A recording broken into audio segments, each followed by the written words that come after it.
Cyber সুনামিতে অন্ধকার Tel Aviv, অবরুদ্ধ Israel থেকে প্রাণ বাঁচাতে পালানোর হিড়িক। গত ২৮ ফেব্রুয়ারি যে দম্ভ নিয়ে আমেরিকা ও ইসরায়েল মধ্যপ্রাচ্যে আগ্নেয়গিরির মুখ খুলেছিল, আজ ঠিক ১ মাসের মাথায় সেই লাভায় পুরোপুরি ভস্মীভূত হতে চলেছে দখলদারদের অহংকার। আকাশপথে ইরানের হাইপারসোনিক মিসাইলের কাছে চরম মার খাওয়ার পর এবার সম্পূর্ণ নতুন এবং ভয়ঙ্কর এক ফ্রন্টে আক্রমণের শিকার হলো নেতানিয়াহু প্রশাসন। মিসাইলের পর এবার ইরানের প্রলয়ঙ্কারী সাইবার সুনামি এবং ইয়েমেনের হুথিদের সর্বাত্মক নৌ অবরোধে আক্ষরিক অর্থেই পঙ্গু ও অন্ধকার হয়ে গেছে পুরো ইসরায়েল। আন্তর্জাতিক সামরিক ও সাইবার বিশেষজ্ঞদের মতে আইআরজিসি এর হ্যাকারদের একটি অত্যন্ত সুসংগঠিত দল ইসরায়েলের জাতীয় পাওয়ার গ্রিড, ব্যাংকিং খাত এবং পানি সরবরাহ ব্যবস্থায় স্মরণকালের সবচেয়ে বড় সাইবার হামলা চালিয়েছে। ইসরায়েল এতদিন তাদের সাইবার গোয়েন্দা ইউনিট 8200-কে বিশ্বের সেরা বলে দাবি করত, কিন্তু ইরানের এই সাইবার সুনামির সামনে তাদের সেই অহংকার স্রেফ তাসের ঘরের মতো ভেঙে পড়েছে। তেল আবিব, হাইফা থেকে শুরু করে ইসরায়েলের অধিকাংশ শহর এখন বিদ্যুৎহীন অন্ধকারে ডুবে আছে।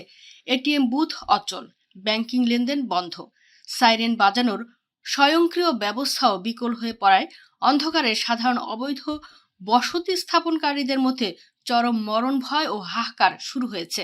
আকাশ ও সাইবার জগতে যখন এই মহা বিপর্যয়, তখন সাগর পথেও ইসরায়েলের টুটি চেপে ধরেছে ইরানের মিত্র ইয়েমেনের হুথি বিদ্রোহীরা।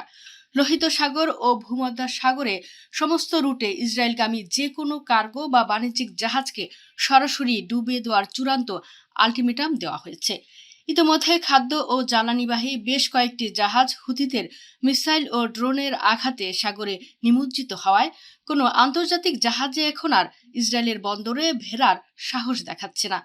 বিদ্যুৎ নেই, খাদ্য ও জ্বালানির তীব্র সংকট, তার উপর মাথার উপরে যে কোনো মুহূর্তে ইরানি মিসাইল আছড়ে পড়ার ভয়। বেন গুরিয়ন বিমানবন্দর আগেই ইরানের খোররাম শহর 4 মিসাইলের আঘাতে বিধ্বস্ত। আকাশ ও সাগর পথে সম্পূর্ণ অবরুদ্ধ হয়ে পড়া এই মৃত্যুপুরী থেকে এখন যে যেভাবে পারছে বর্ডার বা ছোট নৌকায় করে জর্ডান ও সাইপ্রাসের দিকে পালানোর চেষ্টা করছে লাখ লাখ ইসরায়েলি। যে ভূমিকে তারা প্রতিশ্রুত স্বর্গ বলে দাবি করত, আজ সেটি তাদের জন্য এক ভয়ঙ্কর মৃত্যুফাত। অন্যদিকে সাইবার ও নৌ অবরোধ ঠেকাতে পেন্টাগন ও মার্কিন সাইবার কমান্ড চরমভাবে ব্যর্থ হয়েছে। ডোনাল্ড ট্রাম্প যখন হোয়াইট হাউসে বসে যুদ্ধ শেষ করার পথ খুঁজছেন, তখন তার চোখের সামনেই ভেতর থেকে ধসে পড়ছে তাদের সবচেয়ে বড় মিত্র রাষ্ট্রটি।